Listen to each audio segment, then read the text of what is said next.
everybody. This is new, and I've been trying to do this since. Oh my god, I've been trying to do this for months. I've been trying to do this. I started working on it last month, and then I recorded like a whole episode of this, and then it just it just like vanished from my computer. Don't know where it went. And then a couple weeks ago, I started to record it. And I got like a good third of the way through. I was almost done. Maybe it wasn't a third, but I got like I was like getting close to the end, and my friend showed up to go to lunch. So when I came back, finally, I was like too tired to continue. So I was just like, you know what? I'll just like finish it another day. And then I went back and I was like, nah. So, all right. Hello, everyone. Welcome to the first episode of Spookies Unleashed. And what is Spookies Unleashed exactly? Well, first of all, I'm Shay. I got a notification from Facebook. I'm using my phone this time. Hi. I also keep looking at the computer to make sure my mic is working because this thing died. Yeah. My name is Shay. My friends call me Spooky, and I'm trying to make videos about just themes in horror and different horror movies. I did one about Obsession. I'm working on one for Resident Evil right now. It's taking forever because I'm also working on my gaming video for that, which I do have a gaming channel. It is called Gaming While Creepy. You can go check that out. The first episode of Resident Evil 9 is up. I'm gonna try to finish the second one today. Hopefully, that's what the plan is. And then I will start editing the big Resident Evil video, which that should be okay. But anyways, yes. So I usually do that, but I decided I also wanted to do occasionally, not always, little like off the cuff episodes where I talk about certain things that are going on in the horror world right now, and I just yap for a bit. So this is going to be like a podcast, but not really a podcast. You know what I mean? It's not scripted.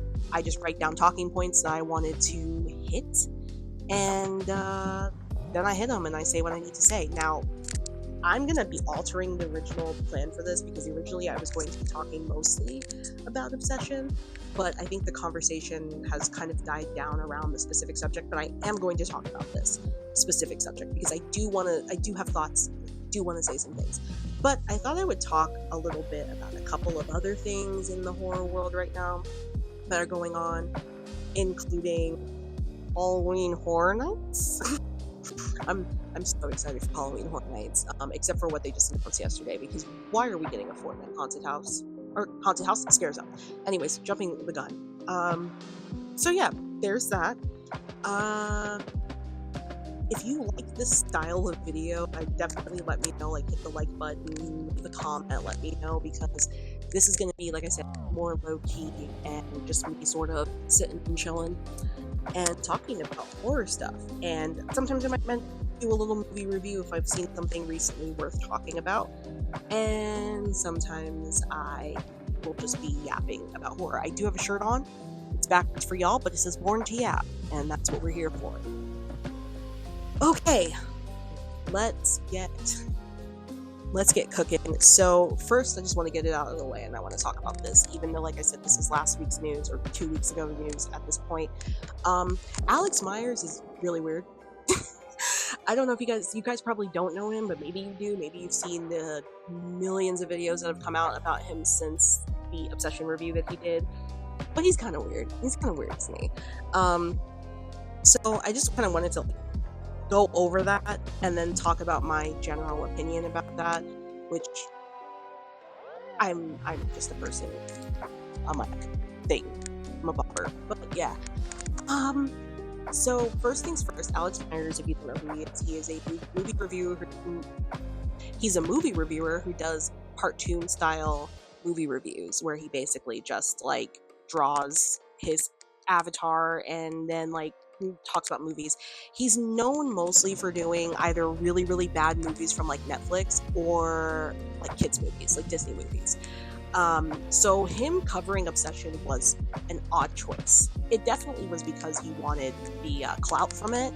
He wanted to get views, and I think sometimes you have to stop and think to yourself, is this am I the person to say these things, or am I the person to do these things? Like, I think if he was like a critical drinker or somebody else, that does reviews, they would have still gotten a bad reception, but it's kind of expected from somebody who, from people like that who review movies, and they review it from this like adult level, but you're reviewing mostly kids movies, and then you're turning around and being like, I'm going to review the highest grossing horror film of 2026, and I'm going to tell everybody how wrong they are about the main character. So he did delete the video, and then he wrote an apology on his community tab, deleted that, and then he made an apology video and he deleted that.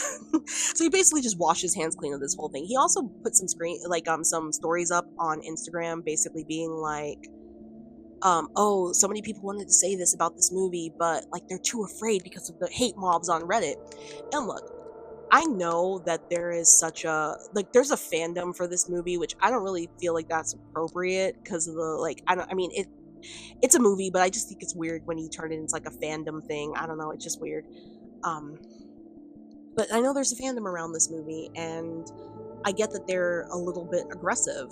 They're a lot bit aggressive sometimes, and I understand why some of them are. A lot of people felt like the movie was very reminiscent of things that they'd been through. A lot of people were affected by the film, myself included, but I love the movie, and I would consider it one of my favorite movies.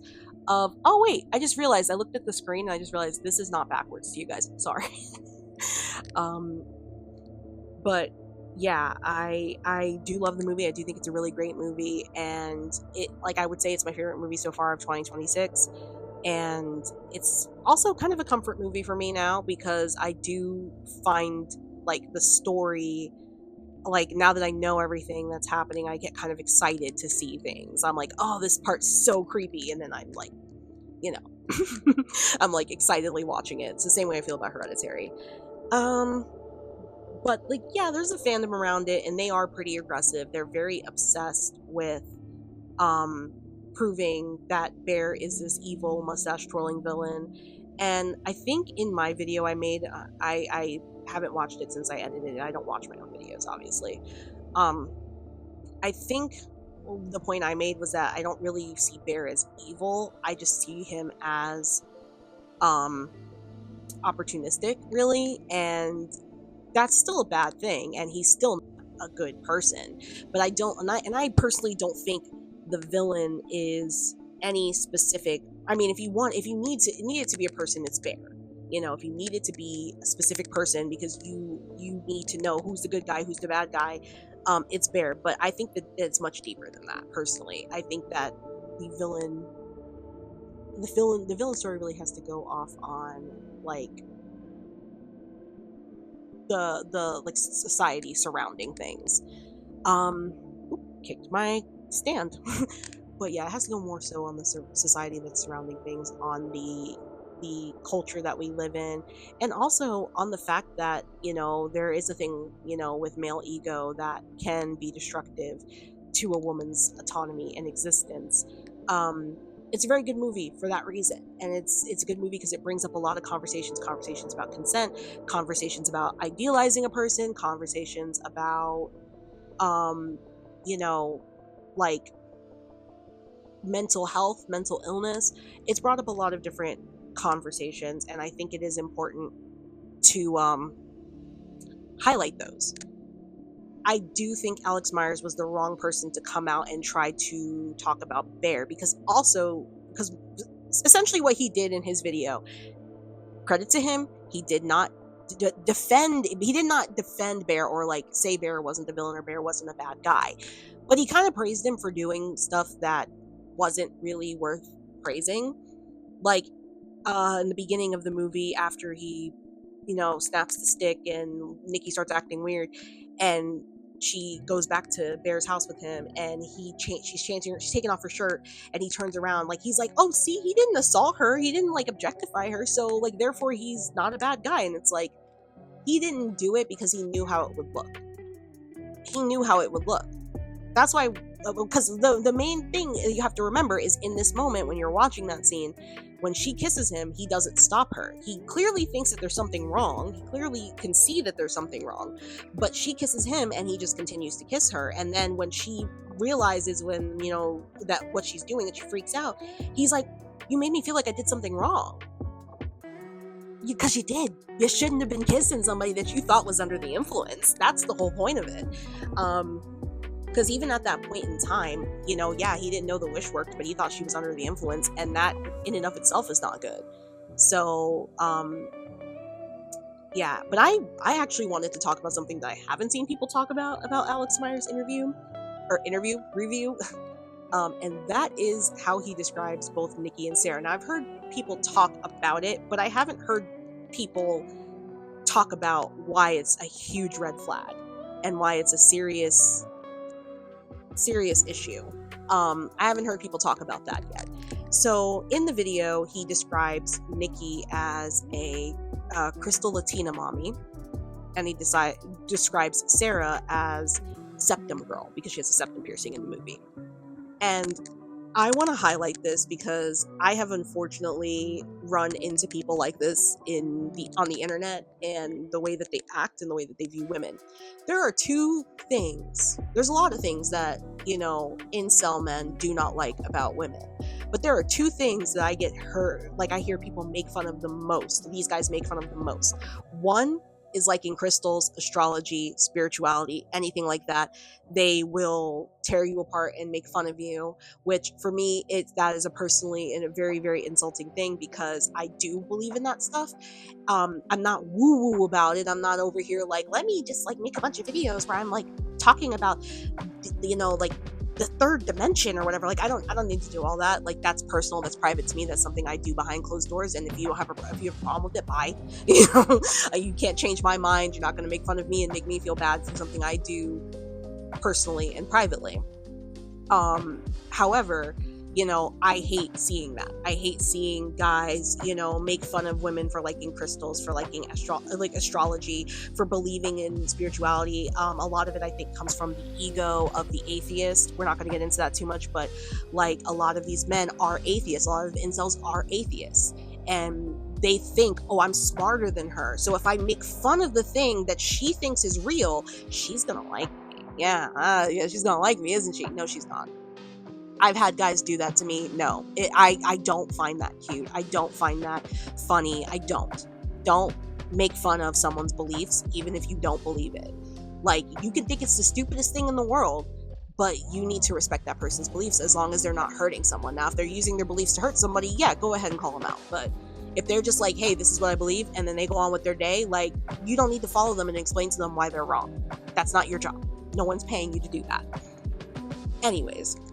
And then the other thing with the septum piercing, I'm not sure if you guys know this, but apparently incels really do not like nose piercings on girls. And apparently if you have a nose piercing, you're a hoe, which is something I never knew. When I got my nose piercing, I just got it because one of my coworkers said I would look cute with it.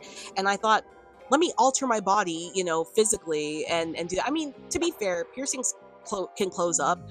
So, I mean, if I took this out, there's no guarantee that it would stay open. It would probably close up. So it wasn't really much of a serious alteration for me. But I like it, and that's why I still have it. And then I got this one. I got the Monroe, which in this lighting looks like I just have like a zit or something on my face. No, I don't. It's a piercing. I'm actually still mad about that because I went back to get a replacement for this one because I had like the long bar and it was getting snagged in my teeth. And they replaced it with a pretty little black one, paid $50 for this pretty little black stone, and it fell out in like 2 days. And I was like, y'all should not be charging people $50 for this stone. You should not, like, nope, you should be charging them like 10, because this is not real. And I didn't think it was, that's why I was shocked when she said $50, but I'm like, well, I need to replace the long bar. Anyways, this is a tangent, but yeah. Apparently that is the thought process behind incel manosphere guys when they see girls with nose piercings, especially septum piercings. She's probably a crazy leftist who, you know, loves, you know, to like talk about women's rights. She's probably a feminist. She's not going to sit at home and cook for you and bear your children. And it's like, You don't know that. You don't know that. So the fact that he used those two specific things, like, I granted, yes, I know that it's established that Nikki likes crystals, and I know that Sarah obviously has a septum piercing. You didn't need to describe them like that. You could have said Nikki, because we all know who Nikki is, and you could have said, and the girl with the streaks.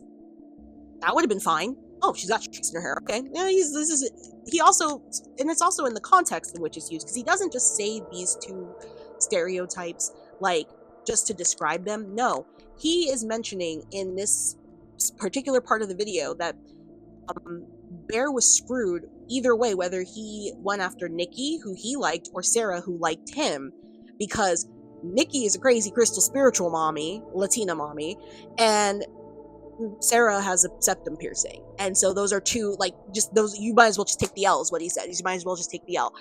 What? Like, what's with the misogyny? Like, that is straight up misogyny. I hate to say that, but that is straight up misogyny. It is one thing to see the actions of a character and then look at the audience that's kind of going really hard on it and go, I'm interpreting it this way. And I think it's purposefully written like that. It's written so that people will have a conversation. That's the whole beauty of this movie, is that it's written that people will have a conversation. However, I will not ever accept anybody looking at me and telling me, well, they're all kind of bad. No. They all failed Nikki. Don't include Nikki in that. Don't include Nikki in that. I've had people say that to me. I've been like, well, Nikki kind of sucked too. No. We didn't even really get to know Nikki. We had like a few minutes with her before she became brainwashed by this spell. So, no, she was failed. She was ultimately the victim and failed by everybody in this film. Including her quote-unquote best friend, Sarah. I mean, if it was my friend and my friend started acting weird like that about a guy, I would be checking on her. Because ain't none of my friends gonna act like that about a guy. Oh, God. Maybe. Actually, you know what? Maybe. I might have a few friends that I have to, bonk in the head a little bit. It's so weird using this hand. I'm sorry. I still have a busted finger. It's healed, but it still hasn't healed. It's weird. I don't know what to say, because right now it doesn't hurt, obviously. It used to hurt when I had this on, and I took it off, and I take it off, and it still hurts. So, yeah. Anyways, so that is that on that. I just wanted to comment on that, because I've watched a lot of videos of people talking about this, and I've seen no one really mention, aside from mentioning how weird it is that he's like, I think he's in his 40s or maybe his late 30s, and he's calling like this young woman Latina mommy, which is weird. But I've seen nobody point out the incel coded language that he used in this.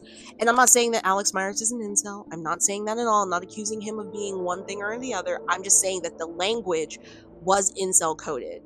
And when it's used in the context that it's used, you're demeaning the character, especially the character of Nikki. You're demeaning her into, well, she's just the girl that Bear likes, but she likes crystals, so he was screwed either way, like, come on, dude. That's not even remotely funny. That's not even like hee hee ha ha. That's not even like a nose snort, no, it's just literally like, why do you have to say that? You don't have to say that. That's the beauty of it, is you could just not have said that and it would have been fine. I mean, the video still wouldn't have been fine. There's a lot of reasons why it wasn't fine, and I'm not going to get into them because, like I said, everyone else has talked about it, so I'm not the person to sit here and talk about it. There's some great videos on it, but that was one, like I said, that I had watched like quite a few videos of people talking about this, and I did not hear them say, hey, did anybody notice he used very incel-coded language when he described both Nikki and Sarah? So I thought I would throw my hat in the ring and say that. So that's where I'm going to leave that off at. Let me know what you think. I don't know if you've seen Alex Myers' video, if you have seen the coverage of it. Do you think it's overreactions from people, or do you think that people have a point? Personally, for me, I think that he made a lot of commentary from the point like he was trying to be funny, and it wasn't landing because it was very misogynistic jokes. I think it would have landed much better if the humor was more in the situation itself of like the way she was acting, as far as like how creepy she was, versus like, well, what did you want Bear to do? What was he supposed to do? I don't know, care about the woman that he claims he loves so much and try to help her. I mean, that's just a thought. That's just a thought. But then again, if he did that, we wouldn't have the movie we have. So, yeah, let's leave it at that. The Void is over there, sitting on the windowsill. She's waiting for lunch. Lunch should be coming up soon for her anyways, so I probably will have to stop this for a second and get her lunch, and then I'll eat my lunch. Okay, so the next thing I wanted to talk about was something that just came up a couple of days ago, and it reinvigorated this discussion for me. And I had plans to make a video, like a full-on scripted video about this, but I decided not to right now because it's something for me that I am so frustrated with when it comes to horror that I'm just gonna rant. That's what's gonna happen. So there's a movie coming out later on this year starring Jessica Chastain called Other Mommy. And the trailer was mostly played when people went to go see The Odyssey. They recently released the trailer on YouTube, and I had a friend who went to go see The Odyssey, who saw the trailer for Other Mommy, was like, oh, this looks awesome, you need to see the trailer. She sent me the trailer when it came out, and let me tell you something. This is my problem. The movie looks great. The movie looks like it's going to be a good time. It looks really creepy. Why does every, especially Blumhouse movie, put their best jump scare in the trailer? If you haven't seen the trailer for Other Mommy, don't. I will tell you what it's about. It's about a doppelganger. There you go. Jessica Chastain is a mother, but there's something else that looks exactly like her that's in the house that is trying to take her place. That's all you need to know. Don't go watch it, because if you go and watch it, you basically will have watched the movie. They show, in my opinion, one of the best scary moments that would have caught people off guard in the theater after really setting up a good tense trailer. Like, I will tell you the beginning of this trailer without telling you the remainder of it.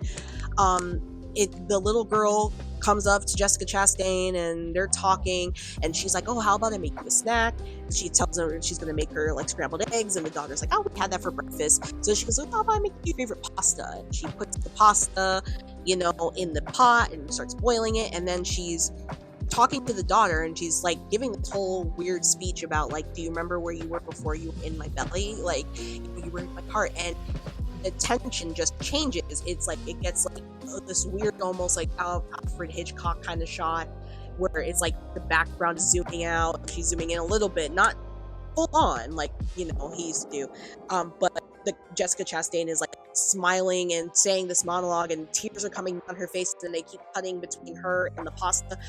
That I was sold. They should have stopped there. Nope. Right after that, they did the jump scare. I was like, no, you didn't need to do that. You didn't need to do that. And this is a problem with the majority of horror trailers out there. I don't know if this has always been a problem, because when I used to see horror trailers, I remember them being relatively vague, or not showing a lot of jump scares, but like showing the lead in to a lot of things. The first time I really noticed it was the first Smile movie. If you saw the trailer, you saw the movie.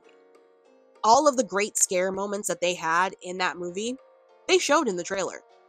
And granted, it was still creepy, but it was like for me, the part that scared me the most in the Smile movie was the part where the entity walks up to her car as her sister and then like breaks her neck to smile at her. It's just creepy, it's uncanny, it's weird, and I don't like it. But because I saw that trailer so many times, when I saw the sister wearing that sweater, I knew the scene was coming. So I was just like, oh, yep, here it comes. I still did jump, like I still went, but that's because they played a loud noise, but I knew it was coming. I'm just like, oh, there it goes. Yes, you are taking a shot in the dark when you leave things vague. I will say that about the Barbarian trailer. When Barbarian first was coming out, I remember I wanted to see it so bad because the trailer just like, it left you in the dark. And I keep saying this in every video where I mention this movie. I will explain why I hate that movie so much in some point, but I was really pissed that I spent money on that movie. But it was a gamble that I made. I can't be mad at them for having a good marketing campaign. They had a great marketing campaign, and it somehow it was better than the movie. Longlegs was another one that had a really great marketing campaign. All the little teasers that they released with different like symbols at the end, like to kind of like make you think like, oh wait, how do I, like, this is like a puzzle, this is a mystery. That was really cool. I love that. Backrooms trailer was amazing. Left a lot to the imagination and was like nothing like the movie, really. Obsession's trailer that I saw on Netflix, they showed a lot of stuff in the movie, but it happened so fast in succession that you really couldn't grasp everything. It was just like kind of an information overload. They weren't like, here, we're gonna linger on a scene of her walking backwards. Like, that's what she does in the movie. She like starts talking backwards too. That's so creepy. Like, man, why are you walking and talking backwards?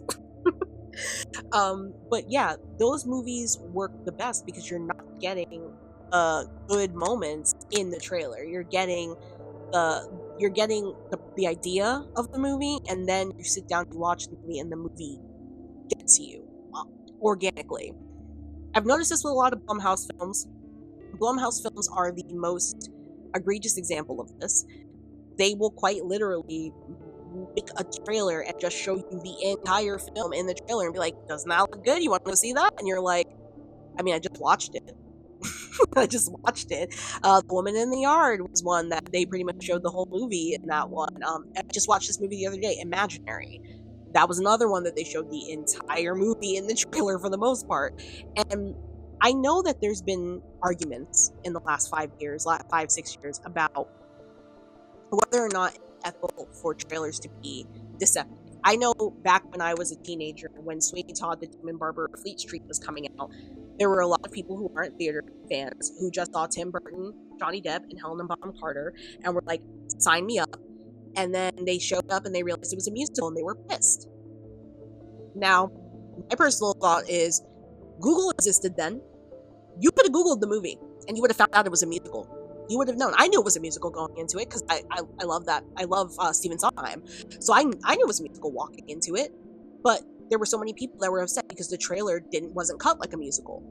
And I'm like, you still have Google at your fingertips. You can still like type in like Sweeney Todd, Demon Barber, Fleet Street, and you will see a page pop up at some point that says this is a musical.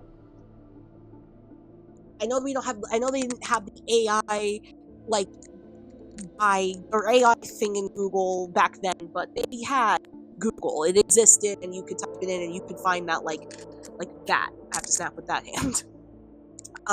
But I know people were mad about that, and the biggest thing I heard was that, or the biggest thing I remember was that the trailer for Infinity War, Avengers Infinity War, there was a scene of the Avengers, including the Hulk fully transformed, running towards some of the alien creatures or whatever that they're fighting.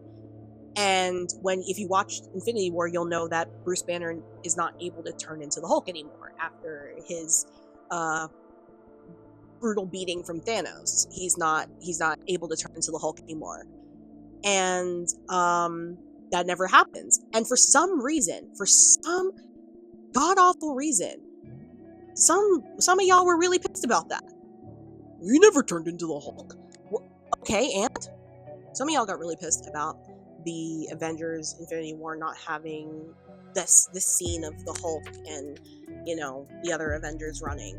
Some of y'all were really pressed about that, and I mean, I understand if the Hulk is your favorite character and you wanted to see him hulked out. I get it, but it's not that deep. It's not that deep. And they did a lot of, like, I was told by my brother actually that they did actually originally shoot it where he was turning into the Hulk at the end of that, like before that battle. So technically they weren't lying. They just cut it from the movie. It's not that big of a deal.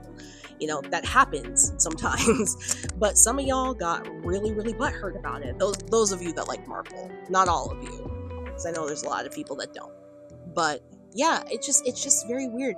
And the thing is, because of those types of incidents, there are so many people who I think have sort of put pressure on studios to, like, be transparent, show me what I'm going to be going to see.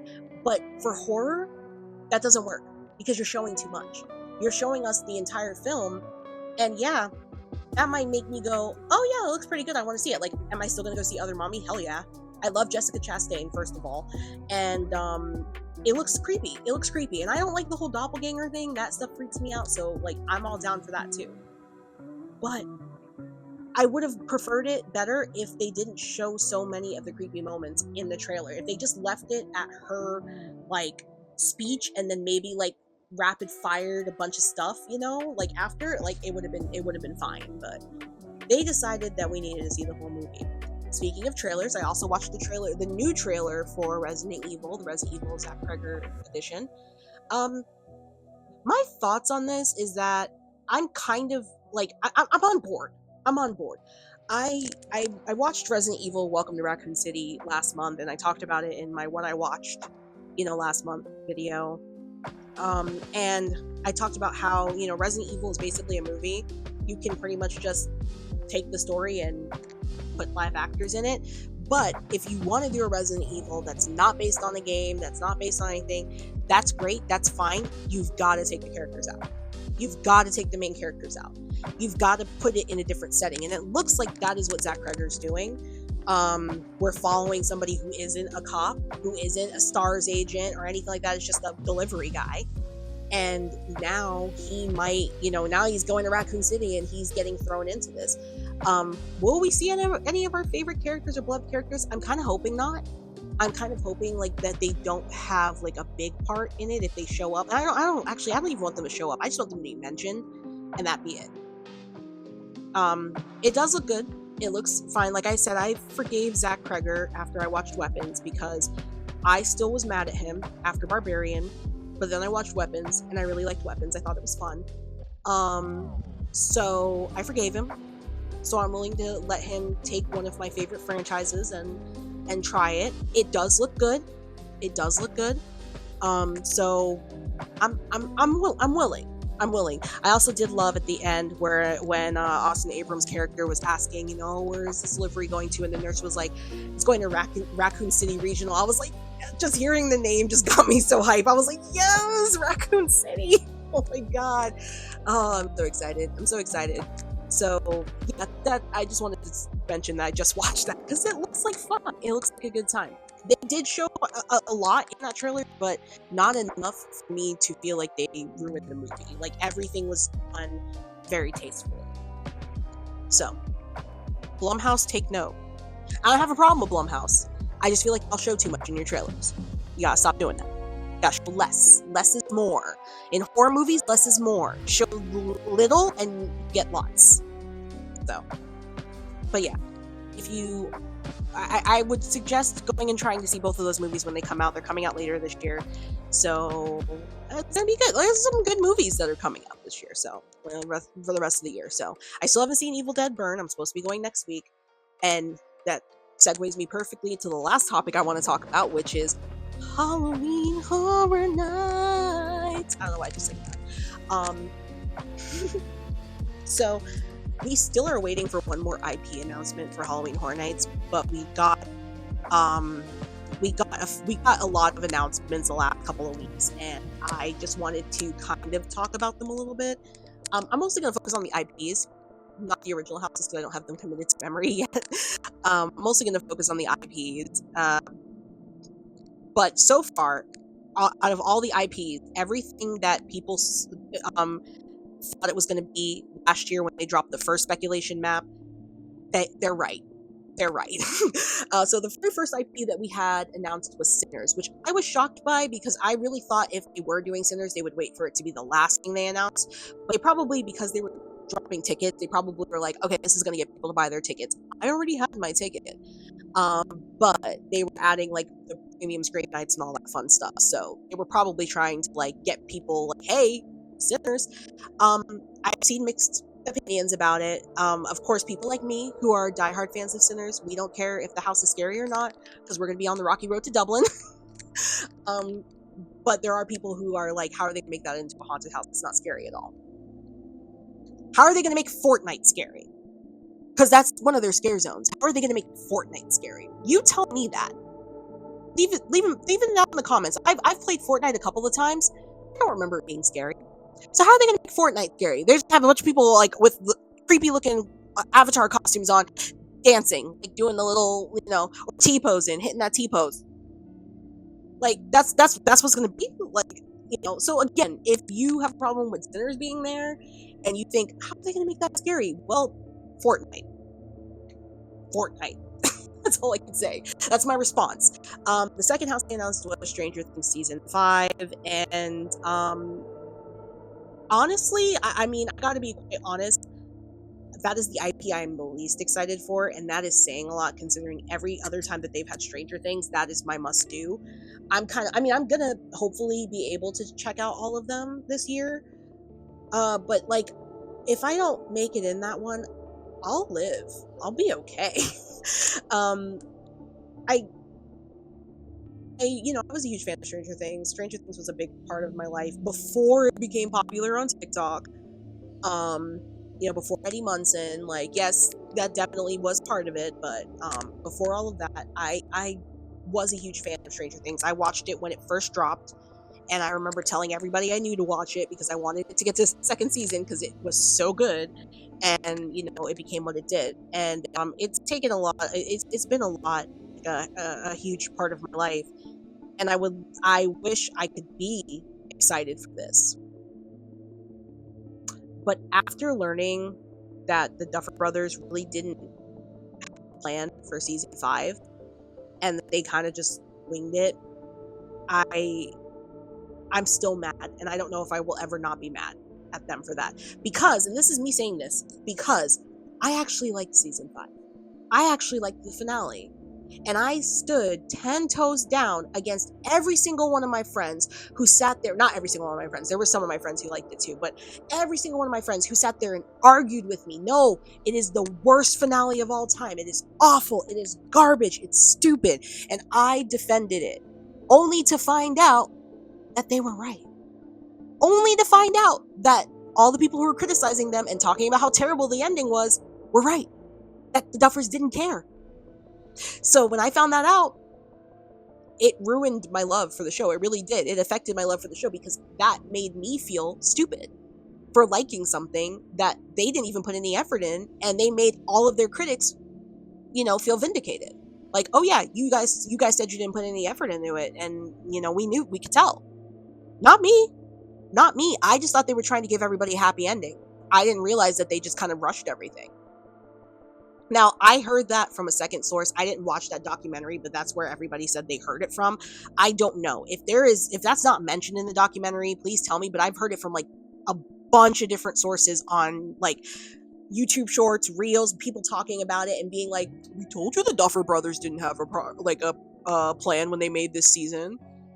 And if that's the case, I'm very upset about that. If that really is truly the case, I'm very upset about that. So it makes it really hard for me to be excited about this year's house, because I feel like this should be the year we get a proper goodbye from the franchise with this house. This should be the year we get a proper goodbye, but it's tainted. It's almost like, going to say goodbye to someone and like they forget your name.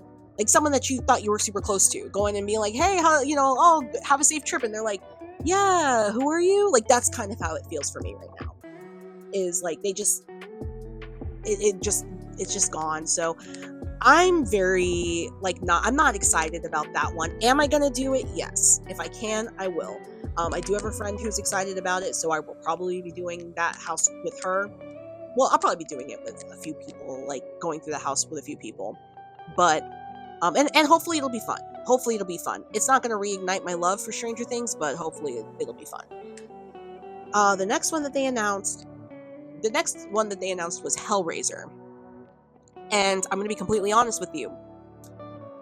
I had never seen Hellraiser before this. I had heard about it. I always had my trepidations about watching it. I thought it was going to be really graphic in a physical way, not in a violent physical way, in the other physical way. I thought it was gonna be really graphic like that with the way people made it sound. So after they announced that they were going to be doing a Hellraiser haunted house, I was like, well, I want to be aware of what I'm walking into. I don't want to walk into anything and not know what's going on. So I watched the first 2. I think the house is based off the first 3, but I watched the first 2 because I can't find a third movie anywhere. So I watched the first 2, and I enjoyed the movies. I did. They were fun. I think I'm going to be talking about them more when I do my video for this month. for what I watched, so I'm not going to go into it too much. But yeah, I enjoyed the movies a lot, and I can definitely see how it's going to work as a house. Like, I could see moments where I'm like, that's going to make a good scare. That's going to make a good scare too. So I'm actually pretty excited for that one. I can't say I'm a diehard, like, Hellraiser fan now or not, but I'm excited to see where it goes, and I'm looking forward to it. And then the last one that they just announced a couple of days ago, is Evil Dead Burn. Which is why I told you guys that, talking about not seeing Evil Dead Burn yet was the perfect segue. I'm scared. I don't know if I'm scared, but the last time that they had Evil Dead at Halloween Horror Nights Orlando was in 2013. And that was the first year that I went. And that was the only house that I went in, that I didn't go into it, but that was the only house that I went to that I chickened out at the last second. Every other house I went through, I was fine. I was having a good time. We got in line for Evil Dead. My friend looked at me. She's like, you don't have to do this if you don't want to. Quick little story, real quick. So, I'm not, I'm seasoned now when it comes to horror, but I did not grow up on horror. In fact, I was the exact opposite. My parents did everything in their power to have me not watch horror movies because I was such a scaredy cat that I would see one thing that looked mildly creepy and I would have to sleep in my parents' bed. I have a very overactive imagination, and I still have that to this day as an adult. And I'm not, I'm the kind of person that, I also was the kind of person that would get very disgusted by gore. Like, I would feel physically nauseous, and because of my emetophobia, I wouldn't want to watch movies that made me feel nauseous. So I'm like, I ain't gonna watch that. That was another reason why I didn't watch Hellraiser, was because I was like, I know it's gonna be really gory, and that might make me sick. I don't know when it changed. I really don't. I noticed when it changed was when I watched the first Terrifier movie. That's when I noticed the change. But it had changed before then. I just don't remember when it did. I really don't. I don't remember. But at the time in 2013, when Evil Dead 2013 came out, I was not good with gore at all. And I remember watching that movie. My partner at the time had me buy it on DVD because they wanted to watch it with me, and I spent the entire time in that partner's shoulder, my face in their shoulder, because I did not want to see the movie. No. I was so disgusted. I felt nauseated by the film. It was, and I did not like Evil Dead for the longest time. And then one day I decided to watch the originals, the first three. And I ended up really liking them, so I went back and I rewatched 2013, and then I'm pretty sure this is where I started to not be as bothered by gore, was this specific time. Because I watched the first two, and then I watched the first three, and then I watched 2013 again, and I was like, oh, okay, this isn't as bad. Are there still some parts I look away from? Yeah, there's a lot of vomiting in that movie, and I can't look at that. Yeah, but then I saw Evil Dead Rise when it came out. I went to see it in theaters, had a great time seeing it, and I've been excited about Evil Dead Burn since I heard it was coming out. I didn't know we were getting another one, so I've been really excited. I'm a huge Evil Dead fan now, and it's crazy to think that over a decade ago, I was standing in line for an Evil Dead house, and we got to the break off. Like, if you've ever been to Halloween Horror Nights, you stand in these stupid long conga lines, and then you get to this one particular spot where they'll break you off to let the fast pass people go in. I stood in the line for a good hour with my friends. We got towards that, we got like maybe 2 rows away from that. My friend said, "You sure you want to do this?" And I'm like, "I can do it. Yeah, I could do it." And we got right to that, like a few people from that stop, and I looked at my friend and I was like, "I can't do it." I was like, I can't do it. And so when they finally were starting to let people through, I asked the security guard, I was like, "Where's the ending of the house? Because I'm going to go wait for them." And he was like, "Oh, that's right around the corner." And I went and I sat and I waited. And then it was funny because I was watching people come out of the house, and everybody was just kind of like like, but then I watched my friends come out. My one friend was like wiping her face off, and like, because she was like, oh, it's a very wet house. They were like shooting a lot of water at you. And I was like, oh, but my one friend who had been asking me if I thought I was okay to go through it, she was visibly shaking. And I was like, was it that bad? And she goes, I'm going to say it to you right now, you would not have been able to handle that. So I'm glad at that time that I didn't do it, because I think she would have been right. I think she would have been right. I wouldn't have been able to handle it. I probably would have blacked out like I did in the Saw house the first time I went through that, which is hilarious because now I love Saw. Yeah, that's a story for another time, me blacking out in the Saw house. Yeah. Yeah, so I didn't get to go through that one, and I was really hoping we would get one for Evil Dead Rise, and then we didn't. Hollywood did. And I was like, wow, that's unfair, because I really wanted to go through Evil Dead Rise. So now knowing that we're getting Evil Dead Burn, I'm hyped. But I'm also very nervous, because I know how intense those movies are, and I've heard that this is the most intense one yet. So I am very nervous. And when I go see the movie next week, I'm probably going to cry knowing I have to walk through that. But it'll be worth it. I'll have a good time, and I'll finally get to go through an Evil Dead house at Halloween Horror Nights. So, which was my one regret, was that I didn't do Evil Dead 2013 when I had the chance, especially because back then there weren't as many influencers that were able to film in the house. So I've seen like one extremely grainy, like shaky cam footage of that house, but I've never actually gotten the chance. I never was able to see that house, and I regret it like so. I'm so mad. That and the Resident Evil house they did that year, because we were gonna do that one, but it was between that one and Cabin in the Woods, and I had just watched Cabin in the Woods, and I was like, can we go through Cabin in the Woods first? And then when we came out, we had to choose between the Raccoon City, but Resident Evil and Evil Dead, and everyone wanted Evil Dead, so I was so upset. I really wanted to go through the Resident Evil house. I was like, come on, guys, we can do it. They're like, no. So I had to choose between those two, or those three, I should say. I didn't get to do it. But I got to do American Werewolf in London, which is still considered one of the best IPs that they've ever done at Halloween Horror Nights, and I got to do it both times. That house was amazing. That house was incredible. And I'm so glad I got to experience it. At least I remember it from the first time. I don't remember it from the second time. If you know, you know. So, yeah. Since all of the things that people predicted pretty much been correct, I'm pretty sure the last IP announcement we're going to be getting is an Ozzy Osbourne house, because there's some music-related house that's supposed to be happening this year, and I'm pretty sure it's Ozzy. It makes sense, because Ozzy passed away last year, and it would probably be a really lovely tribute to him. I'm not sure how scary it'll be. I love Ozzy Osbourne's music, and I know that a lot of his stuff is very horror-based, but I tend to find that their music houses, like, I've only been through a couple, but I tend to find that they're usually not that scary. The Weeknd wasn't that scary, but it was fun. It was fun. That one was fun. I would do that one again. But yeah, so I'm interested in seeing what they do with an Ozzy Osbourne one. If anything, the music is going to be bumping, so I'll have a good time. But who knows? We won't know until they announce it. We won't know, and maybe they'll announce it next week. Probably will, maybe not. Who knows? We'll see.